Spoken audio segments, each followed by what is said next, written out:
We do not do theology here just for the sake of doing it, but we do theology and mission study here for the sake of building up the church and the extension of God's kingdom. This community life that is encouraged, the spiritual aspect, I think it makes you feel you are part of a society, you are part of one big family, and you are not alone. Oxford is very enriched with the libraries and the institutions of higher learning. So being here, you get first-hand information of what is happening around the world. Some of it, even before it's printed, you already have it. I came because I knew I was meant to be here. I quite like the idea of transformation as a mission goal.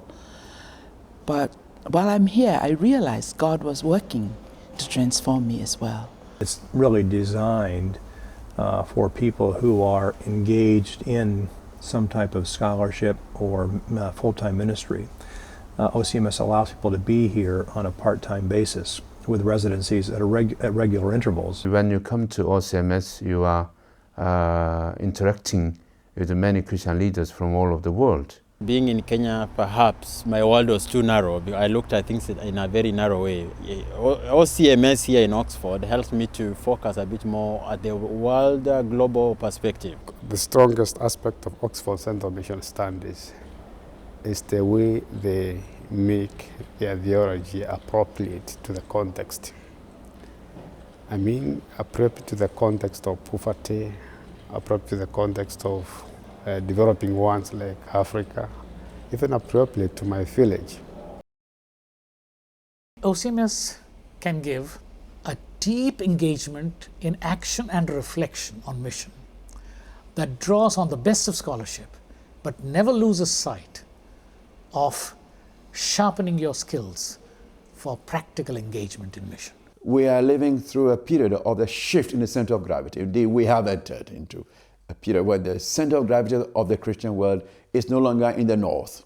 It's not in the so-called Western world.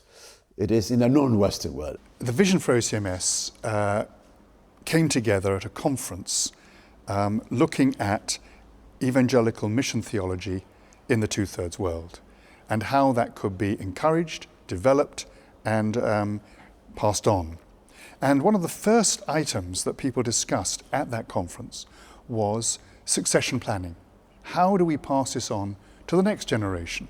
The idea was this was to be our institution, owned by us, but located in Oxford, so we could participate in the engagement with Western society that goes on in Oxford, but do so by bringing in our perspectives from the two-thirds world. For OCMS from the very beginning, the people of God as the church, the believing community, the worshiping community, is significant under the authority of Scripture, but this which bears the Scripture, interprets the Scripture, uses Scripture, and itself engages in transformation in the world is critically important. And that's where mission comes in. So it is the Bible, church, and mission. I think we need to keep that connection, that holistic thrust at the heart of OCMS. The holistic thrust doesn't belong to further down sort of the level of Christian engagement. It belongs to the very highest levels of Christian engagement in the world.